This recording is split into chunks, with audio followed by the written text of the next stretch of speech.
Welcome back to Whiskey Moments Podcast. I'm your host, Pay McCormick. Joining me today, Austin Chatfield. Yes, sir. Cheers. Cheers.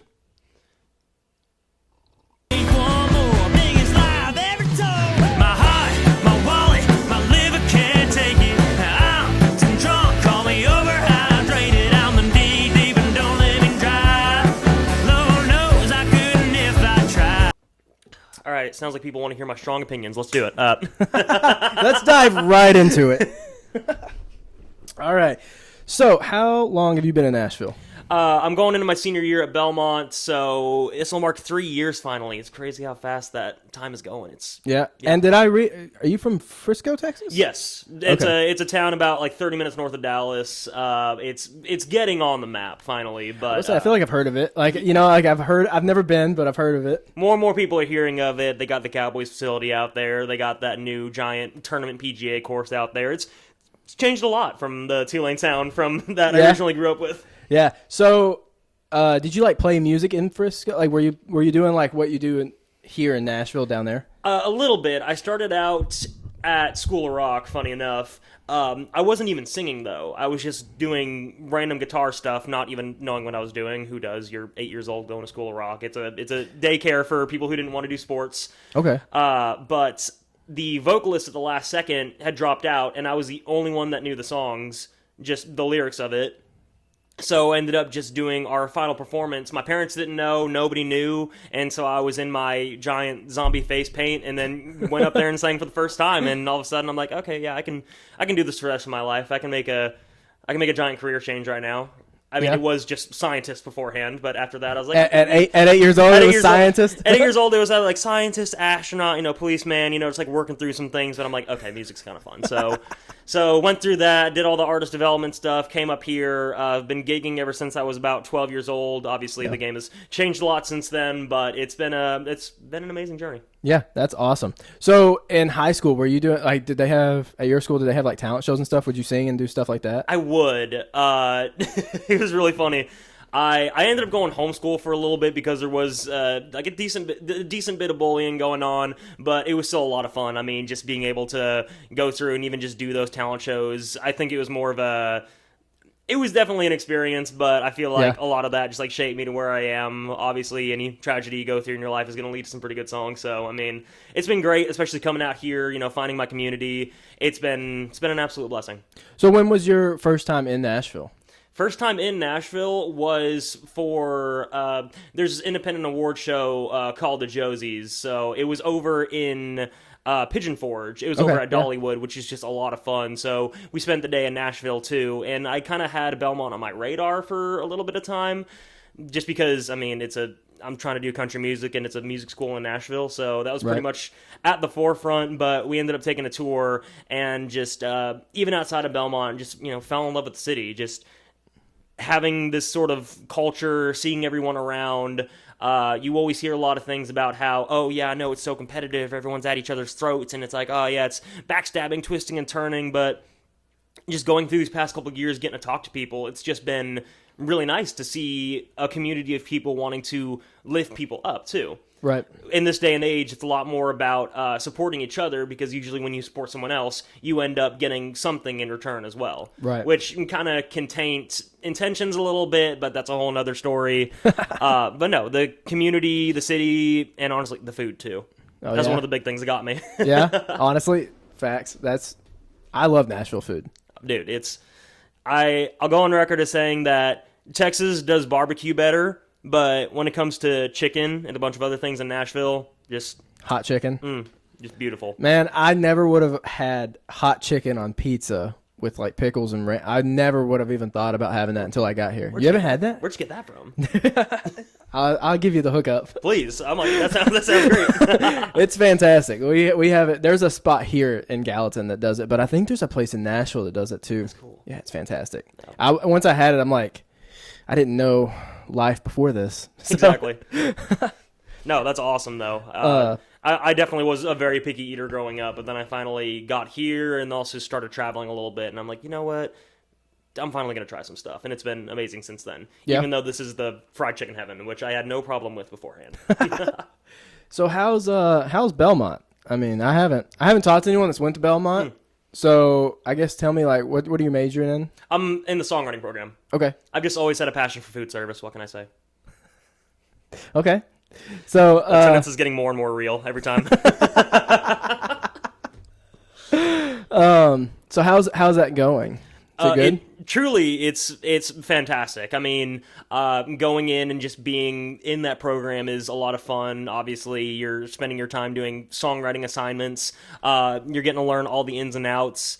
And just being able to find that community. I know I mentioned it a little bit earlier, but you're around all of these like-minded people and people who are pursuing other facets. You got a lot of people who are in the music business side, on the publishing side, on the audio engineering side. So just being able to go in there, you almost have a built-in camp, a built-in community that you can just continue to flourish with. I mean, there's so many great professors and great programs and great experiences, too, that you kind of just get to ride along with there. And a lot of times, I mean, I joke about the whole working at McDonald's thing, but they have one of like the highest like career placement percentages. So a lot of people are working at something right out of college. So I mean, just cool. Having that security a little bit is really nice, and then just getting the whole college experience too. Yeah.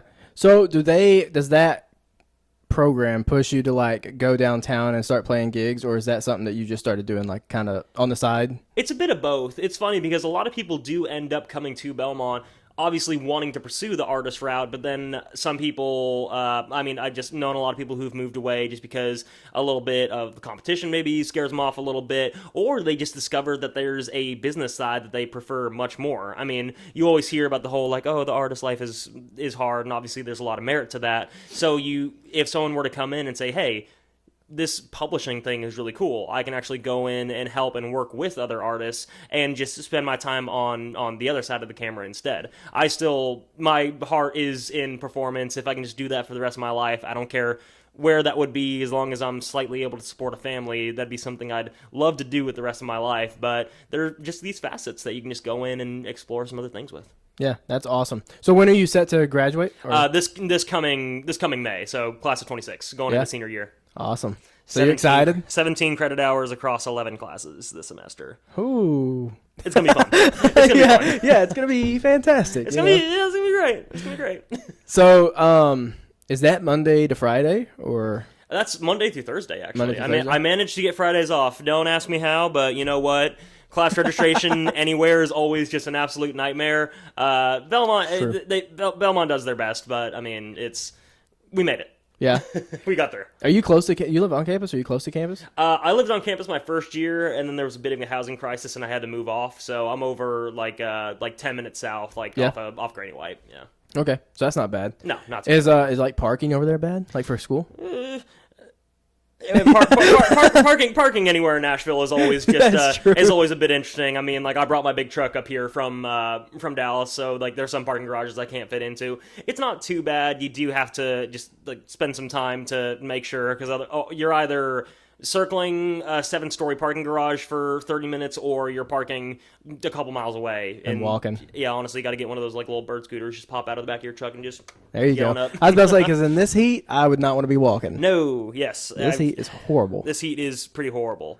As my dad would say, it's not the heat that'll get you; it's the humidity. Yeah, that is a dad thing to say. Absolutely. Is it like this in Texas? Like Frisco, this kind of temperature? It's a lot of dry heat. Oh, so dry heat. It'll be 10 degrees hotter, but it'll feel about the same, just because, I mean, there's not a ton of rain that comes out down there, and even when it does rain, it disperses pretty quickly. But here, if you're just doing something after it rains, I think I saw yesterday it was like 90% humidity. Yeah, it's horrible. Just, like, you just step outside and you're immediately just soaking wet. Yeah, too. It's horrible. Mm-hmm. That's one thing, like, I envy artists that can play outside festivals, because I'm like, I don't know how you do it, because I would be like, after every song, pouring a bottle of water on me. Like, that's what I'd like to do.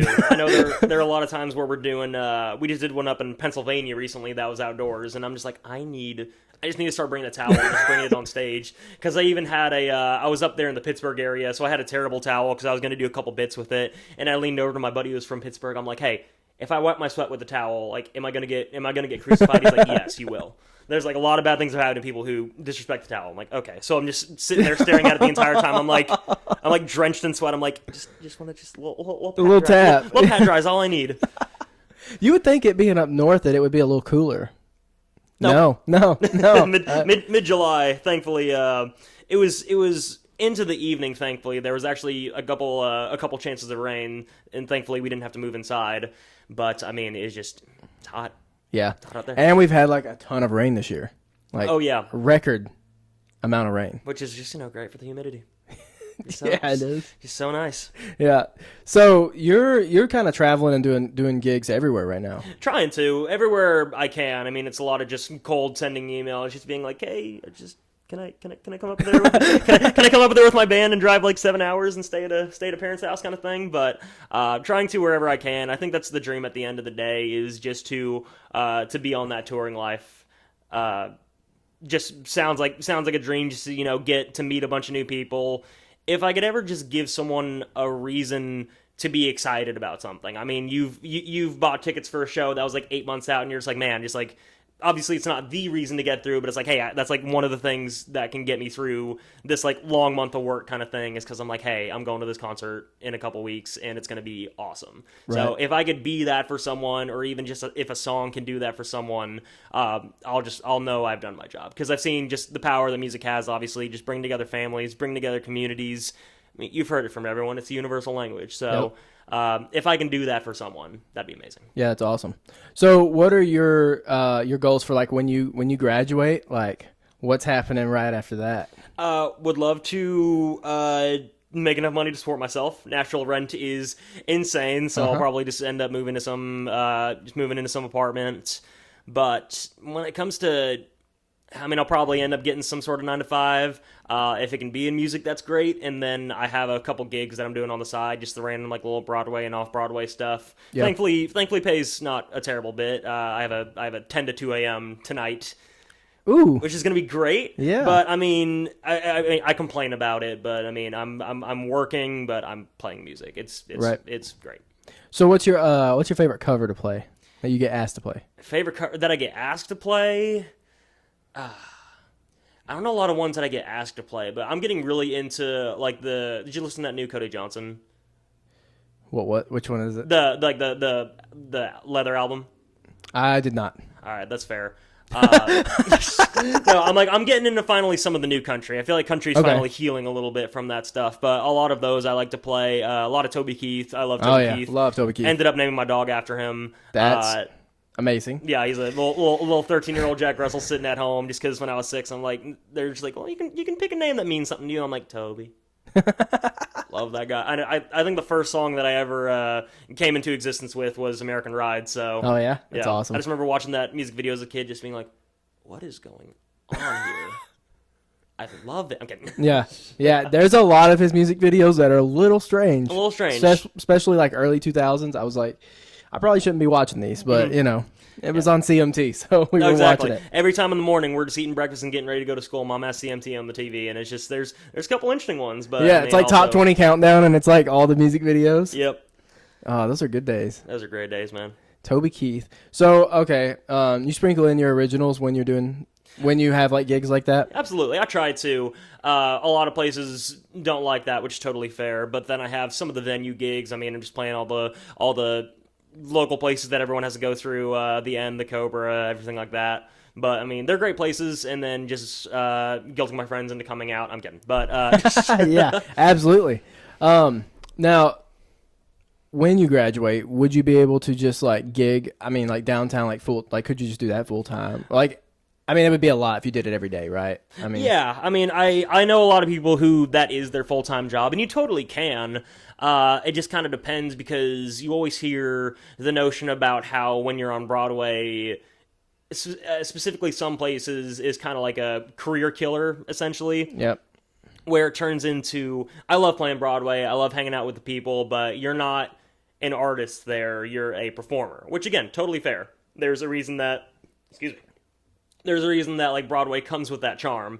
But, I mean, if you're trying to go and pursue genuine artistry, then there's nothing more there aside from the paycheck. And that's just being honest. Yeah. It is a lot of fun. It's great practice. It's nice getting to meet a bunch of new people and to get tips from everyone that's coming in looking for a good time. But I mean, there's just it's just a little difficult, which Right. again, double-edged sword because you need to eat at the end of the day. So if Right. you want to try to keep performing, then that's just something that you got to do. But I mean, it's just a little bit of a trade-off. Right. That's what I've heard. Like once you like get into that every day downtown, you kind of get stuck. Yeah. And it's hard to get out of it. Which I understand, like, because you would lose. I mean, if you're playing every day downtown, when do you have time to write? When do you have time to like do PR marketing? Well, whatever. You don't have time for anything because you're just always downtown. Exactly. And I've heard of people pulling. I mean, doubles is honestly a common thing right now. And yeah, because a typical Broadway shift is 4 hours.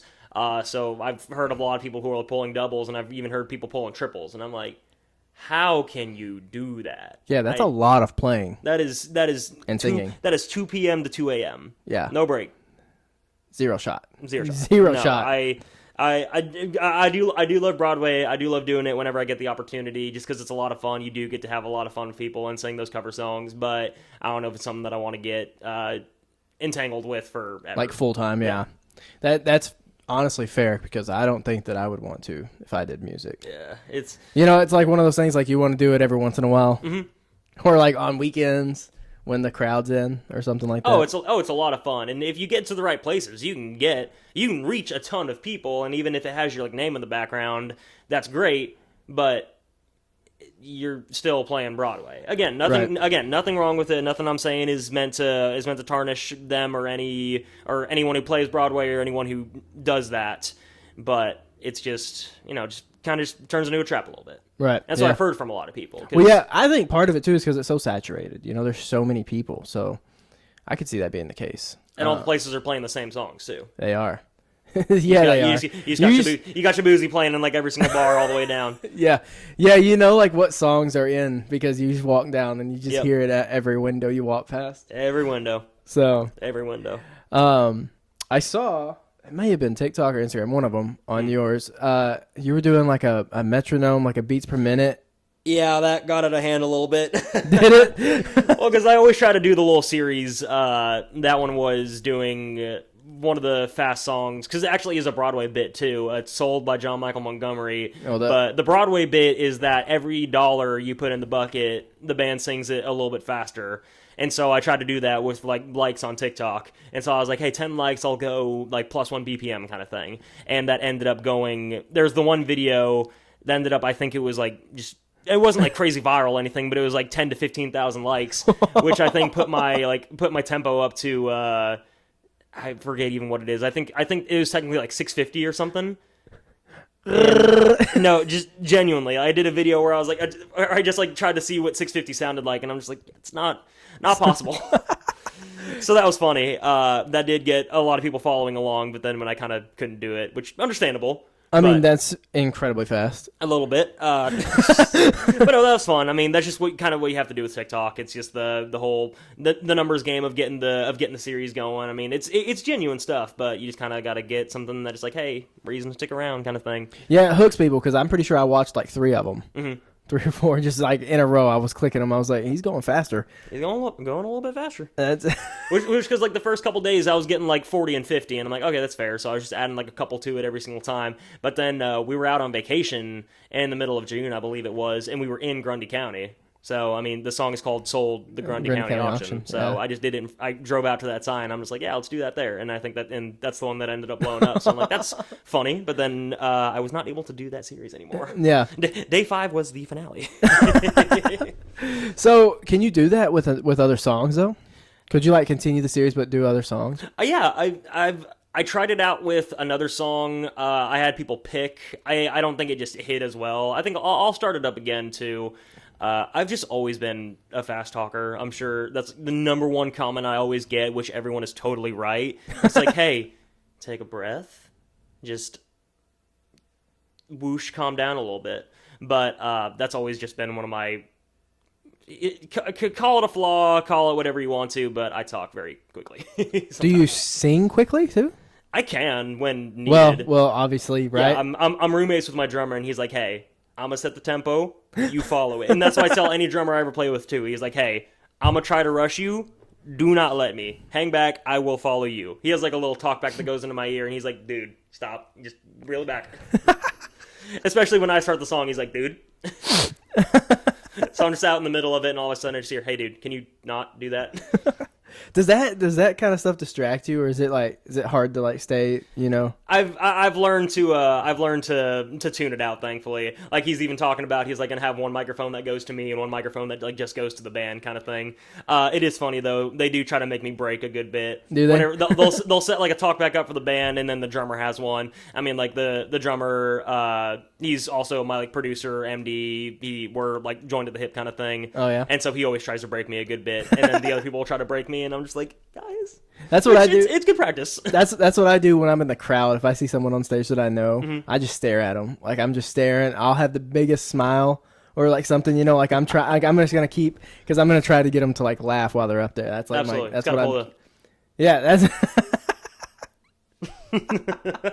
Yeah, that's what I'm going for. Because if I was on stage and I look out and I see like one of them, I couldn't do it. I would break. Like, exactly. 100%. That's what the other day I was doing a shift with one of my buddies, and we're sitting there the entire time, and the bar's kind of dead, so we're staring at each other, and we're just like heckling each other just during our songs and trying to get each other to break. And there's just a couple times, especially whenever you're 3.5 hours in, where you just die laughing, and nobody in the crowd knows what's going on, so they're staring at you like, what are you laughing at? What are y'all doing? We're just sitting up there dying on stage. He's trying to play a song, and I'm just, my goodness. That's awesome. Do you do any of like the TikTok lives? I try to. Again, it's more of a time thing. That's something that you run into, especially when I'm trying to write songs, when I'm trying to book venues, and trying to do schoolwork, trying to make content on social media, trying to be a boyfriend, trying to have a social life, trying to drink beer. I'm kidding, but yes. That one should have been at the front of the list. Exactly. Priorities, exactly. Yeah. So are you booking all your stuff like on your own now? I'm doing everything essentially on my lonesome. Like I mentioned my like MD and producer who takes care of that stuff. I'm incredibly thankful for, but I'm not under any management or anything of that sort. So I mean, it's tough. A little bit, but I've always said that anyone who invests something in me, I want to make sure it, like, their time like pays out in a good way. Just like whatever they invest in me, I want to like return to them like twofold, tenfold, as much as I can. Obviously, small independent artists, the money isn't exactly, flowing in from these kind of things. Right. So as much as I would love for someone to like have that, to be able to like have that time and dedication, I want to make sure that what I'm doing is worth their time as well. Right. So hopefully once things start to get to flow in a little bit, if I'm able to just like push the boulder up a little bit to get it to that little bit of a hill, it'll be easier to kind of coast off of it and have some people come in and help with that kind of stuff. Yeah, absolutely. Excuse me. Awesome. Let's do a Would You Rather. Let's do it. Come on now. All right. Would you rather wake up with $50 in your pocket every day, or you're going to have $200 appear randomly somewhere in your house, but it's well hidden and you have to find it? I would lose my head if it was not attached to me. I swear.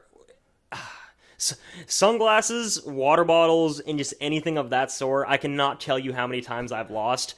There is no shot I'm finding the $200. I'm just going to take my 50 and move on, because that's guaranteed money, man. That's facts. All I could think about when I wrote this question was if someone picked a 200 and like they couldn't find it, right? So like every day there's another 200, and they go to like move out, and they're like packing everything up, and they just find like $5,000. No, exactly. I genuinely would not be able to. My roommates have this really funny thing where they do just hide stuff from me sometimes. I have not found my nail clippers. It's been days.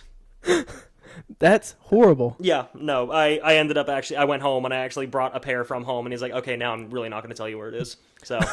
So again, when I move out, I'll find an extra pair of nail clippers. You'll find them. Maybe. Yeah, maybe. They may have hidden them really well. Exactly. All right, let's see. I even wrote go to college. You're in college. Hey, fair enough. Who are your country music influences? All time, I grew up on, again, Toby Keith, Kenny Chesney, and Zach Brown Band. That kind of music that's just both, all three of them have the potential to either just have the most, like, kicking country time out on a boat, or to make you absolutely just wallow in sadness. So having that diversity as an artist was definitely something that I took a lot of or not say took a lot of pride in, but just wanted to aim for, just that wanted to be a big goal of mine. Recently been really into more like the Luke Combs, Cody Johnson type thing. And as much as he has a lot of drama, I like to separate art from the artist, and I especially have to do that with Zach Bryan, just with all the stuff going on. I mean, and there's not necessarily a call out, but I definitely think he's a little bit of a diva, but the music is great. The music is great. Yeah. Making the headlines on Country Ref. Austin Chatfield calls out Zach Bryan. Yeah. I'm gonna get beef. I'm gonna get beef. I was about to say it would be my luck, right? It's like this one clip that. Hi everyone. So as you grew up, you were listening to the country? Absolutely. You were? Okay. I mean, cool. Born in Texas, it's kind of just infused in you at that point. Right. It's just injected in the veins. Pretty much. Does anyone else in your family do music? No, actually. My grandfather, who unfortunately has passed away this last February, was the one with the pipes. And that's where I'm assuming I got it from. But I mean, my mom and dad work in lumber.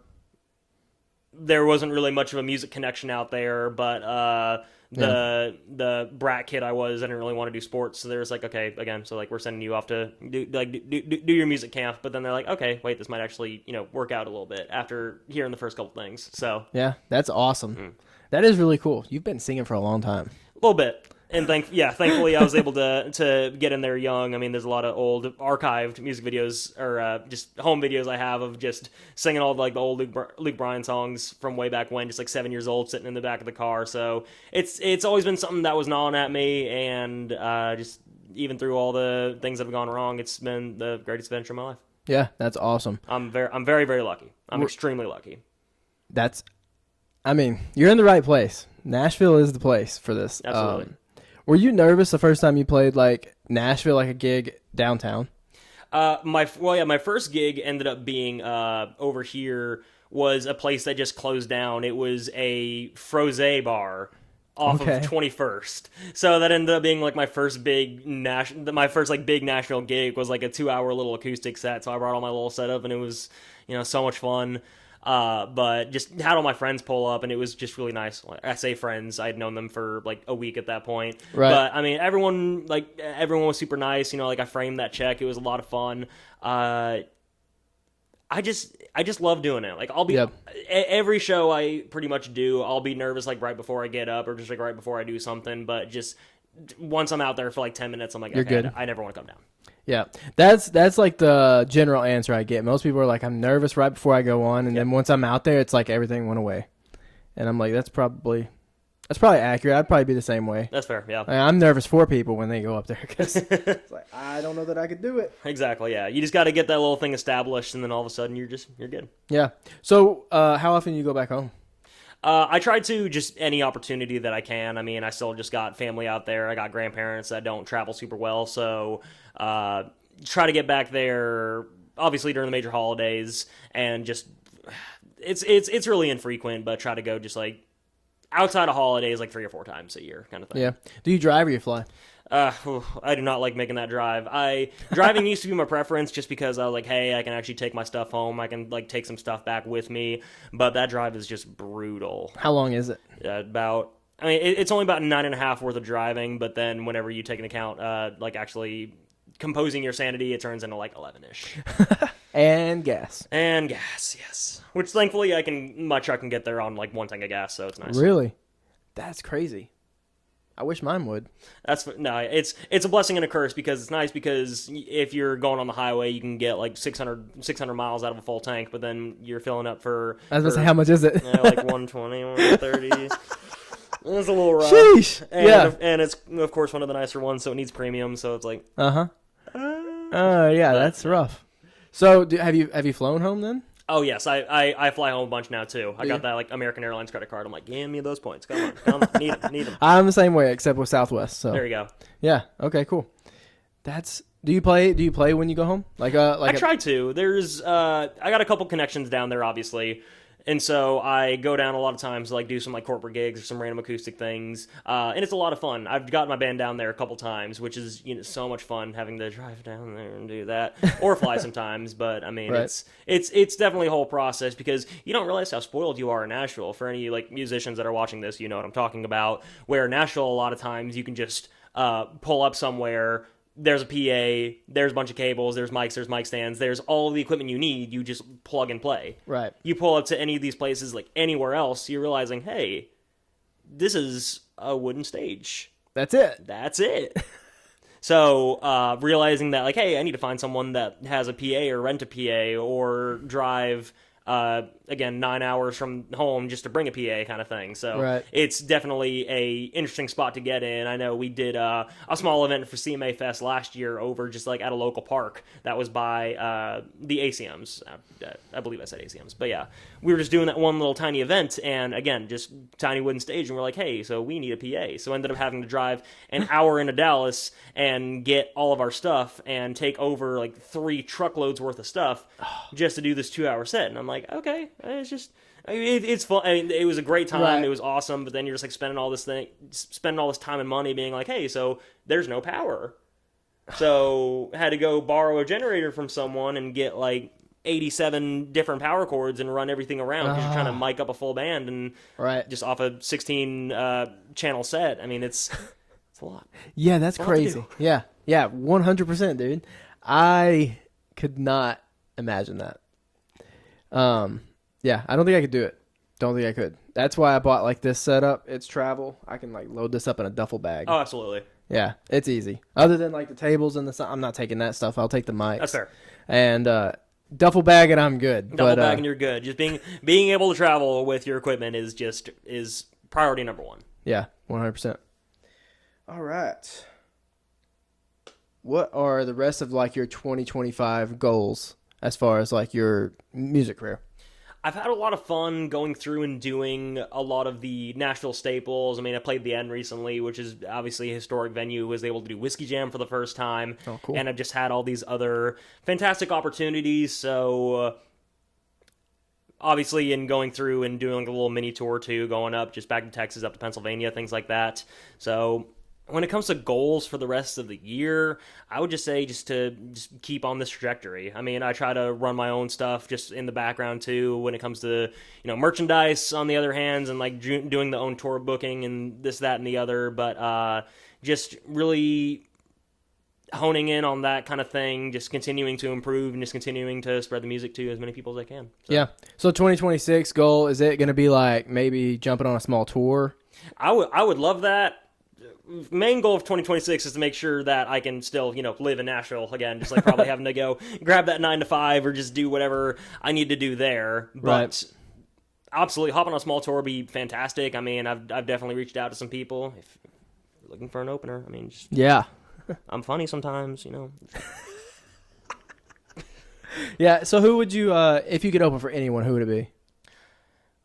Probably Luke Bryan. I feel like that's the comparison that I get a lot. Okay. Especially just doing the kind of goofy thing on stage and having that kind of music. So Right. that would be the absolute dream. I'd say. I mean, I would just love to be just doing the tour life. Again, I've heard a lot of people like talk about how hard it is, and I'm sure it absolutely is. But that's just an absolute dream of mine. Yep.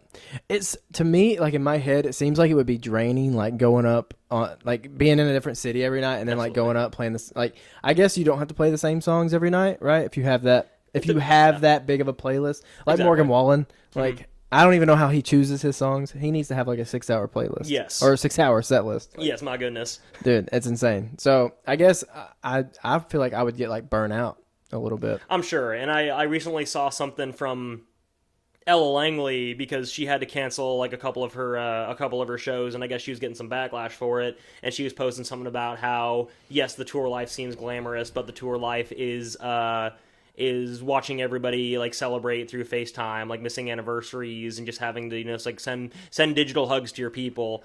And I know there are some people, like I know the Belmont alum Josh Turner, he has like in his contract where like he has to like have a stop to where he can go home, or his wife has to come up so he can see his wife like every 2 weeks kind of thing, which is awesome if you have that power. Right. But whenever you're doing these things, there's all these like giant artists that are playing 40 shows in the span of 2 months, and I mean you're really just teleporting essentially. Like I saw she was doing one.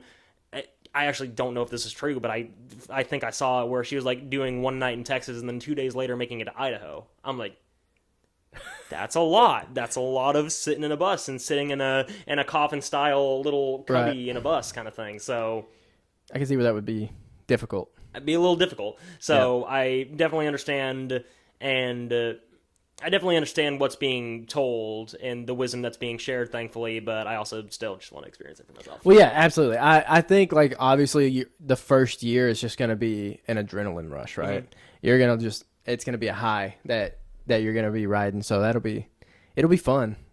I'm so excited. I'd Jones at the opportunity. It would be just an absolute dream come true. Yeah, that's awesome. All right. Another would you rather? Let's do it. Would you rather be controlled by a shrimp for a day and be forced to watch him make stupid shrimp decisions, or be the most hated pirate on all seven seas for a month in the 1700s? I feel like if I'm the pirate, I'm just gonna. If I'm the most hated pirate, yeah, for a month. So you're that for a month. I feel like I'm just gonna be attacked for a month then. Or you're going to be chased after. But you got to remember, like, 1700s, right? It's like wooden ships. That's true. So, like, I'd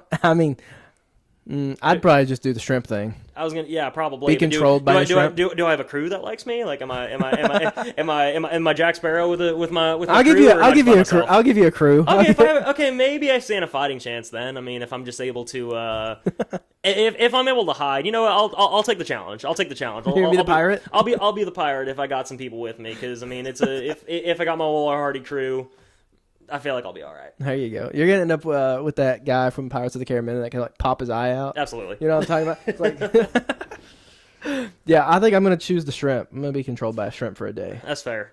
You know, be forced to watch him make dumb decisions. But well, I feel like shrimp wouldn't know what to do in this body. I feel like it would just end up, just getting you unalived after that. Probably a good chance of that. Probably, yeah. But I mean, there's a good chance either way. Oh, dude, I wrote this down. So I was looking at your Instagram. I was like scrolling back. That's a bad idea. That is a terrible idea. I saw a picture, so I clicked on it because I saw the caption. Oh, no. A guy named Bryce. Is it your brother? That's my brother, yes. All right. Oh, no. He was a Kappa Sig? He was. I was a Kappa Sig. Hey, there you go. Look at that. Yeah, dude, I saw the caption. I was like, I got to write this down because it was crazy seeing that on there. That's super cool. When I first saw it, I was like, is he a Kappa Sig? I thought you were a Kappa Sig at first. I was not. I read that caption like 3 times to make sure I got it right. And so I had to jot that down. That's pretty cool. Yeah, he was over at University of Arkansas for a year, and he was able to get into that life, which is really nice, and actually spent the night in that house over in Arkansas. It was one of the worst sleeps I've ever had. In the frat house? And yes. That's funny because I went to Arkansas State. Oh, nice. Yeah, so we never made it up to Fayetteville, but they're like the best chapter because actually, isn't that Jerry Jones was a Kappa Sig? It was, yep. At U of A. At U of A. Yeah, so he like pours his money into it, which is why they have like one of the biggest houses. Absolutely. Yeah, it's crazy. There's a really funny story. I don't know how much of this can actually be I'll phrase for TikTok kind of stuff, but I was there with my brother. We had just watched Garth Brooks play, which was which was a fantastic time, and we were going to stay in the frat house. And so I walked in with my brother, and I had my bag with me, and I ended up just sitting in the living room area in the lobby. And my brother said, "He's like, hey, I'm just gonna go check on something real quick. I'll be right back." And so 30 minutes go by. I don't see him. One of the brothers comes out and he's like, "Hey, dude, you're Bryce's brother, right?" I'm like, "Yeah, absolutely." So he's like, "Hey, so we're actually doing something tonight. Can I have you? We're gonna be bringing people through the living room. It's okay if I put you in this room upstairs." I'm like, "Yeah, absolutely, sounds good." So took my bag, went upstairs, and there's just 4 dudes watching One Piece. So I'm just sitting there and I'm watching with them, and they bring in a bowl of substance. And so everyone is partaking in the bowl of substance. I did not, for obvious reasons. But then everyone ended up leaving, but they left the bowl and left the aroma in the room. unfortunately. So turns out they were actually doing a surprise initiation for everyone. So my brother, who was a pledge, was actually getting initiated at that time. I sat in that room for 3 hours. And my brother finally came back. He's covered in, I think, different foods, blood, and ice cream. And so he comes in, and he is just absolutely roughed up. And he looks at me, he's like, "Do you want to go sleep in the dorm?" And I just look up, I'm like, "Yeah, let's go." And so that was quite a night, especially having been never exposed to that kind of thing. So yeah, that was a lot of fun. That was my experience in the Cab Steakhouse. I love it. Hey, you know what? A to B. A to B, absolutely. Oh, that's funny. All right, what is like your dream venue? If you could pick a dream venue to play. Dream venue. I mean, when I first came to Nashville, I was able to do a tour of the Ryman, and that's just, I mean, it's such a cool place. I mean, there's not a bad seat in the house, and obviously just the amount of history that comes with it. But I grew up a lot. I mean, we talked about Cowboys a little bit earlier, which, again, I have my opinions. But, I mean, I grew up just going to AT&T Stadium that whole time, so I think being able to just kind of fill out a home stadium kind of thing would also be just amazing. That would be my personal goal, but obviously the main goal of Ryman would just be amazing. Yeah. Fantastic. I think Ryman and Opry are cool. Absolutely. I think those would be really cool venues. I honestly want to see it because I haven't seen it, but Red Rocks. Red Rocks would be so much fun too. I think it's a beautiful, like from what I've seen picture wise, I think it'd be a cool venue. I don't know what I don't know how would like acoustics and stuff be out there because it's like it's just wide open. Yeah. I don't really know. Do they echo? Maybe. I haven't gotten the opportunity to be out there yet, but that's definitely a dream of mine. I actually do have a funny story with the Opry too. If you do you? Hear it. Yeah, let's hear it. Okay, so Josie Music Awards. They're the largest independent like music organization. They're great. I just genuinely have been going there for I think like the past 5 years. It's been a fantastic time. They love what they do. 2 years ago, I was up for a couple awards, and so I was going out, and they had texted me beforehand, and they're like, "Hey," like a couple months beforehand, they're saying like, "Hey, we would love to have you come on as a guest presenter." And I thought that would be obviously a super cool opportunity because that was the first time they went from Dollywood over to the Opry. Right. So I was like, that would be just, obviously that'd be a fantastic opportunity. So I said yes, and a couple months went by, and I finally had gone out there. I hadn't heard anything since then, so I texted them again. I was like, "Hey, are we good for today?" And they're like, "Yeah, sure." And and that's just kind of all the information I got. So they said I was going to present an award that I had previously won. I had won like they have a like above 18 and below 18 categories. Okay. So I'd won the below 18 categories, and so I was getting ready just to kind of see what I would end up doing. I mean, I'm sitting in my seat, I'm like looking at the nominees, I'm like, I'm not going to butcher anyone's name, So we ended up going there. It was like 2 hours into the award show, and both awards that I would have presented had already passed. And they were already running over time, so I had figured, and I also just hadn't heard anything. I even tried to talk to some people, but no one really knew what was going on. So I was with my soon-to-be girlfriend at the time, who had already sat there for 2.5 hours. I was with some family friends that ended up needing to leave, so I kind of just had pressure going on both sides. I figured I had been cut for time, so I was like, "Hey, I need to go take care of my people real quick." So ended up leaving just a little bit early before the grand finale. I get home, I get back to the dorm, I get everything settled, get a notification on my phone.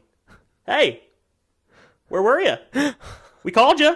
And I just, for the rest of the night, no, I stood up the Opry. No, it was.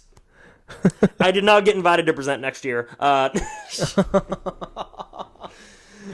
I mean, what a time. I mean, but all the pointers are coming in at you they're already over for time, so. I had to make a decision in that time, and it was definitely the wrong decision. Well, they could have had some better communication on their behalf. I mean, it was definitely their first time doing it, so I don't blame them at all. I harbor no ill will, obviously, but I just feel so bad just because they texted me after. It was like, "Hey, we just want to make sure you're okay." And they were really sweet about it too. Should have been "I had to throw up. I was out back. I couldn't make it back. I couldn't hear. No, but that was that was a really fun time. I'm up for a couple awards this year, so hopefully if I win, I'll be able to just be like, hey, don't know if y'all remember me. Sorry. Sorry, I'll take that. Yes, thank you. Let's talk about music. So, do you have an EP out? I do. I have one EP that I released last year, and then just a big handful of singles. Yeah. So what's the plan for like the rest of this year? More singles?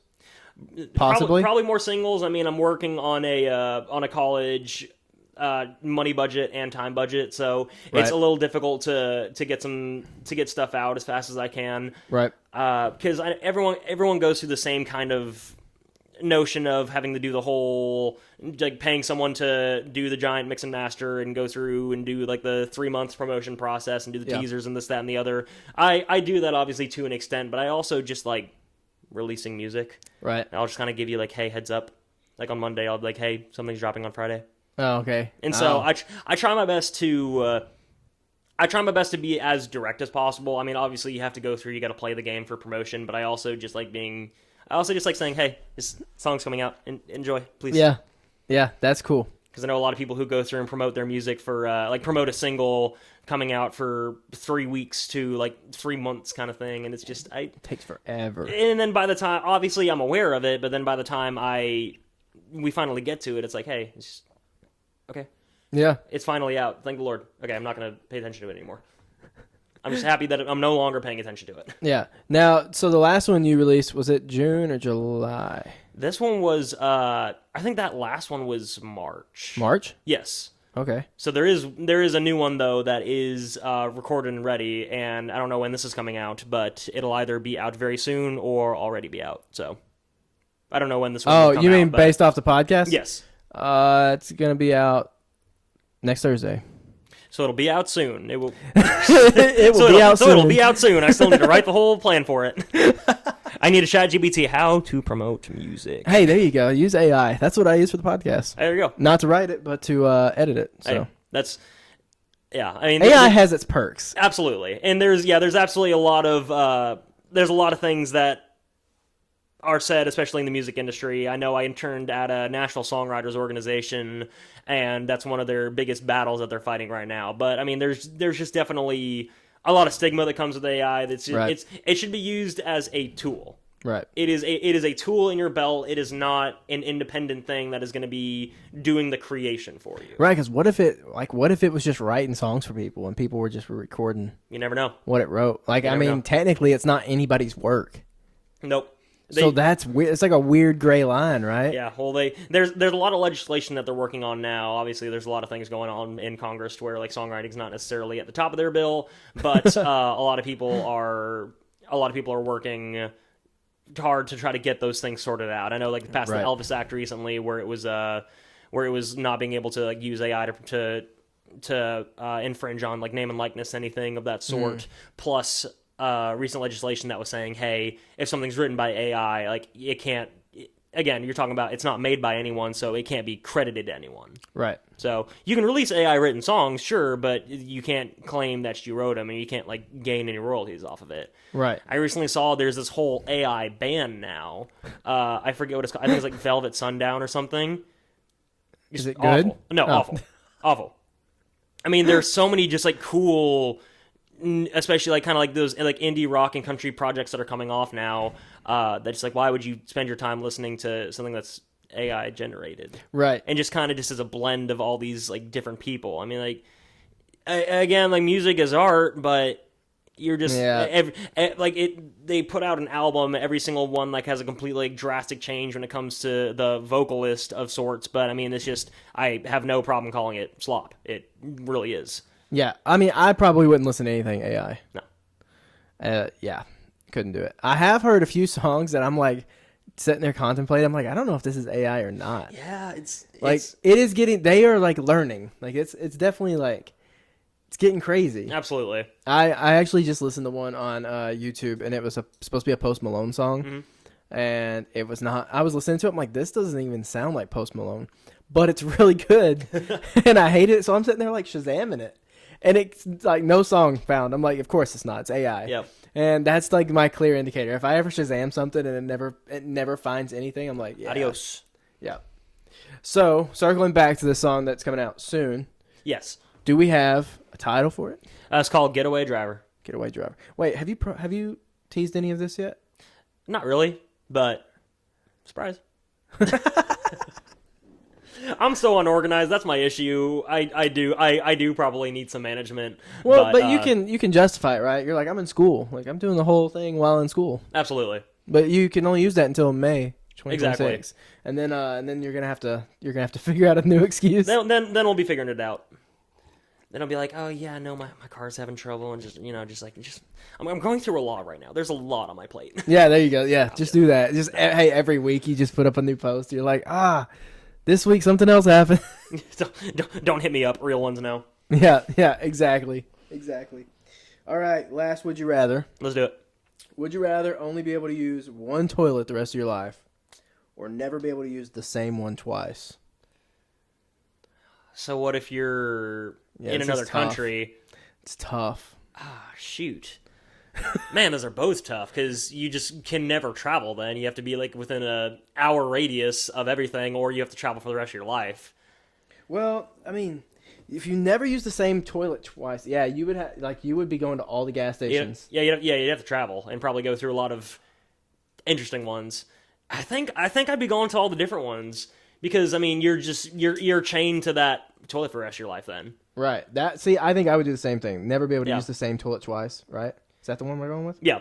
I mean, Okay. not to get into potty humor, but like, do you have to